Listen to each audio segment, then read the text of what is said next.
Welcome back, folks. Just last night, I played the biggest session of my life, booking an over five-figure win. The biggest of my life. Hopefully bigger to come, but we will see. Also, new vlogging phone just arrived, the Sony Xperia 1 Mark V. Supposedly the best camera on the market. Did a few test runs. It's really nice, but that'll be coming in the next few videos. I don't know when yet. But let's get straight to some hands. This is a 510, which eventually turned to a 5-10-20 session. I sit down with the max 2500 and let's get straight into it.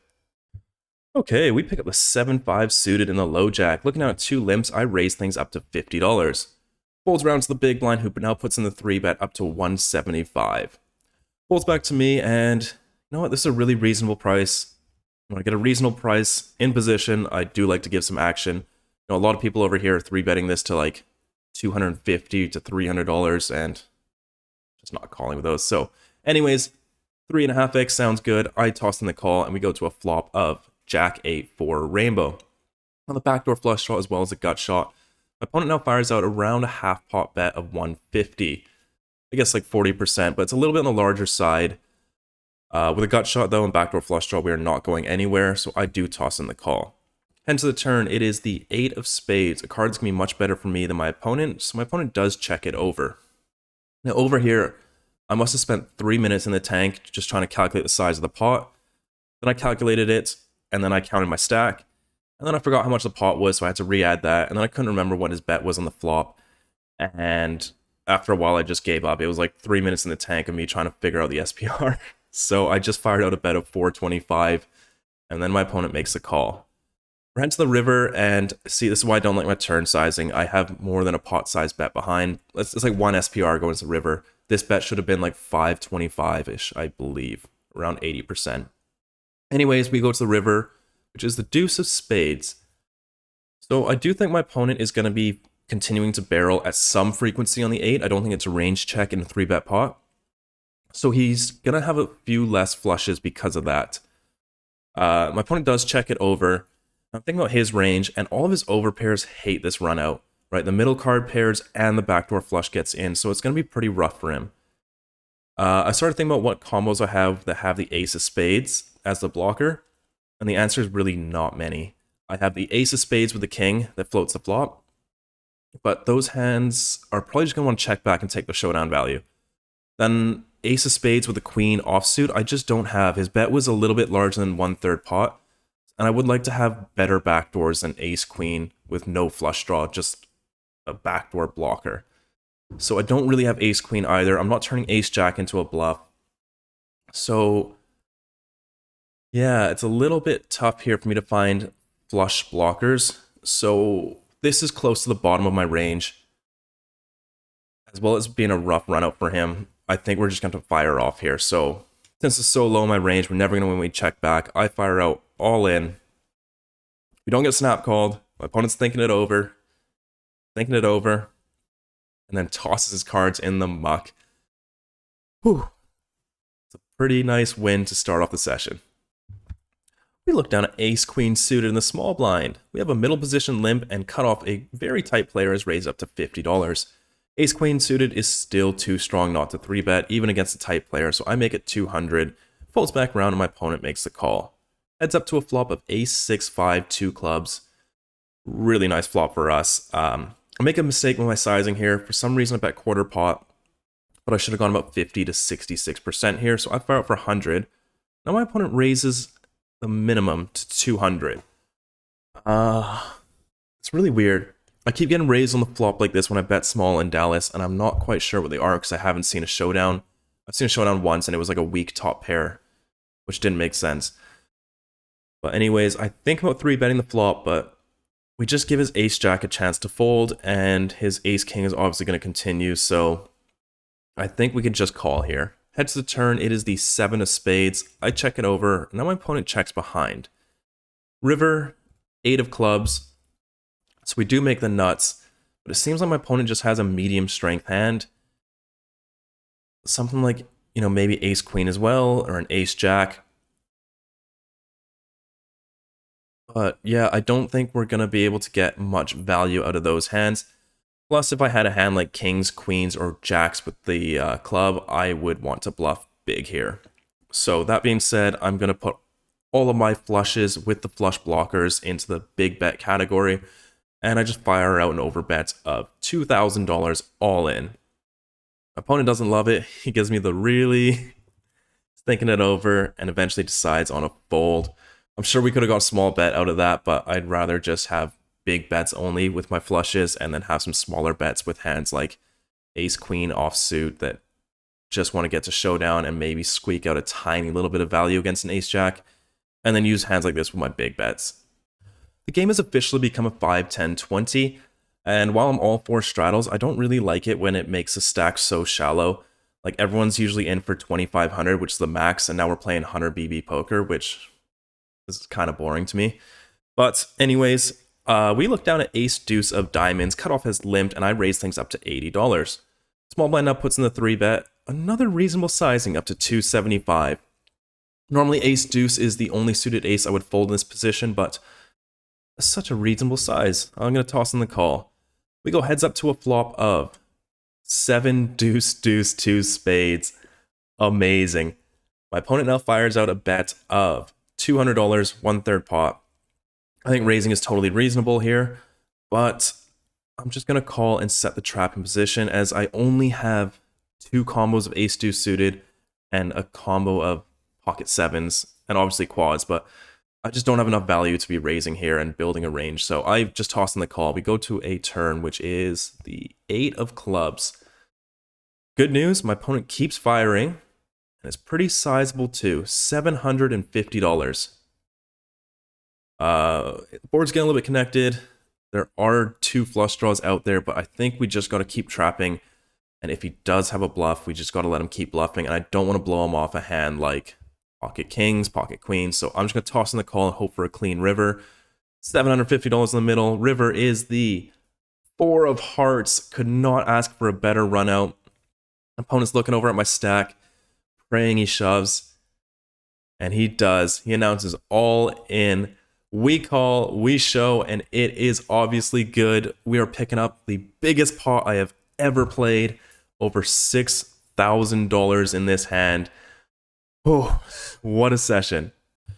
This hand is the very next shuffle. I am still stacking up my chips from the ace-deuce hand, but we have 3 limps, and I look down at pocket 8s in the cutoff. Raise things up to 140, folds back round, and we go pretty multi-way to the flop. We are going 4 ways to this flop in a $600 pot. Can we flop an 8? The flop comes down. Jack, 8, 6. That is flop trips, back-to-back pots. Checks it over to me. I'm going to start with a bet here. I always bet small in multi-way pots, so $200 to go. And even better news, the original limper now check raises me to $500. Middle position folds, low jack folds, and in case he is doing this with a top pair, like I've seen a little bit here in Dallas, I don't want to blow him off it and just announce that I have an overpair. So I'm just going to call in position. I know it's a wet flop, but we're going to continue the theme of today of trapping. Hope for a blank turn. I toss in the call. Turn is the deuce of hearts. Amazing. Even better news, my opponent goes all in. We obviously call river. King of hearts, my opponent shows, and we just double up again in this hand. Pocket 8s. Look at that beautiful $9,000 stack. I've been a little bit card dead, so I haven't played a hand in a little bit, but we have a cutoff raise to 80 over a limp. Button has flatted, and I look down at queen jack of clubs in the small blind. Definitely worthy of a squeeze. I need to size down a little bit here because my opponents are getting a little bit short. So I fire out a raise of 350. Usually I go around 400 here, but they're not too deep. Folds back round, and cutoff makes the call, and not surprisingly, button does as well for about half of his stack. Going 3 ways to a flop of 9-7-5 rainbow. Not a great board for me. I'm just going to check this one over. And action checks all the way through. Heading to the turn, it is the 10 of diamonds, giving me an open-ender. I look over, button's only got 400 behind. The cutoff's got around 1,500, so it's a little bit more than pot. And betting here again jammed on sucks. Check folding also sucks, so I don't know. I think that the best option here is to go all in. Preserve my equity, maximize fold equity. And we do have 2 overs and an open-ender, so I ship it all in for $1,450. Cutoff thinks about it for a bit. Folds. We're really hoping it gets through button. And it does. So picking up yet another pot here. We have the king 8 of spades in the small blind. Unopened. I raise things up to $50. I always go very small here out of position in the blinds, especially with the straddle game. You don't want to be raising this. I see a lot of people doing like 4 or 5x here. And then you're just playing a bloated pot out of position with, you know, a pretty weak range. You also don't really want to be limping, although it is time rigged, so maybe you could. But I just don't see enough value out of it, and you're also letting the big blind come in. But raising here does squeeze the big blind out with some marginal hands, and I think raising's just a play to go.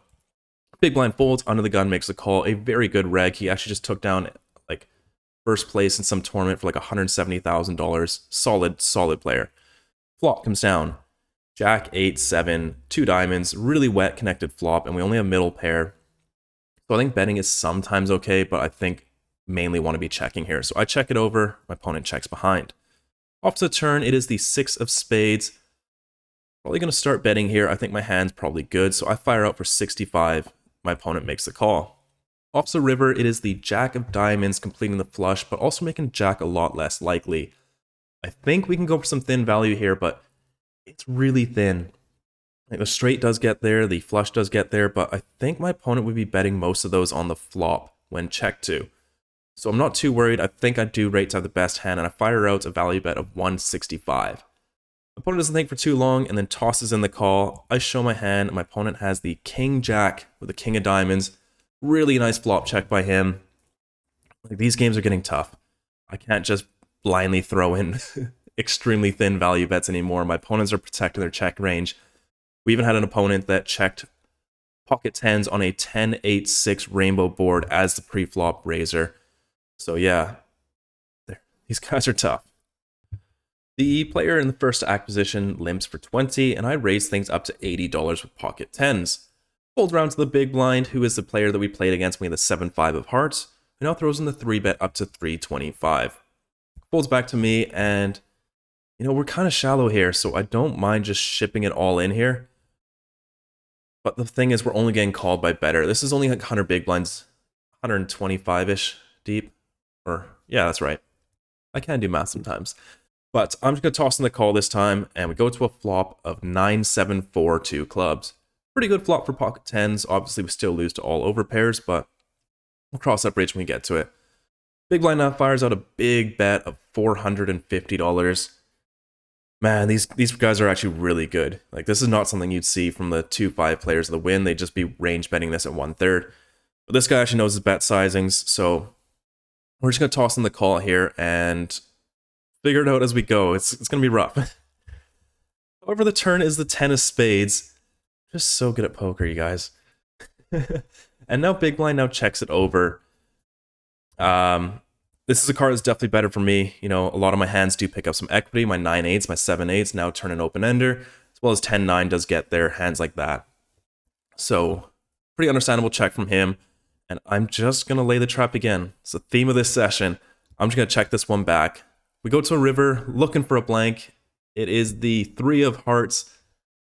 Those are some crazy blanks. 4 of hearts, 2 of hearts, 3 of hearts are my blanks on 3 rivers. Amazing. Now big blind fires out a bet, but it's really small. It's $300. 1/5 pot. Yeah, it would be a tough decision if I had like pocket jacks here. I think we just have to call. But obviously we have pocket tens, so I tank a little bit. We're all in, put my opponent in a spot. He doesn't immediately call, doesn't immediately fold.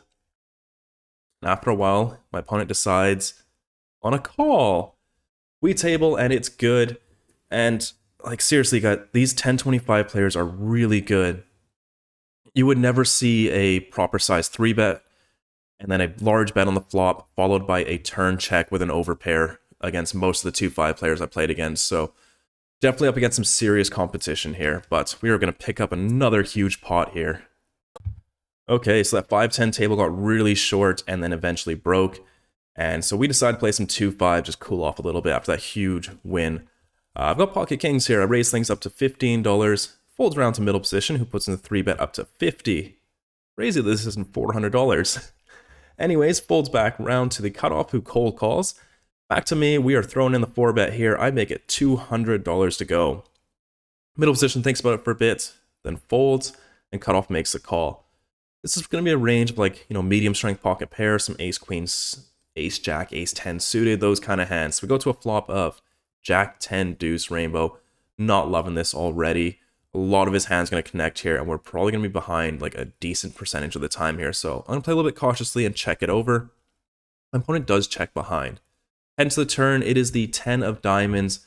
Now ace 10 suited, 10-9 suited, if he has that, does get there.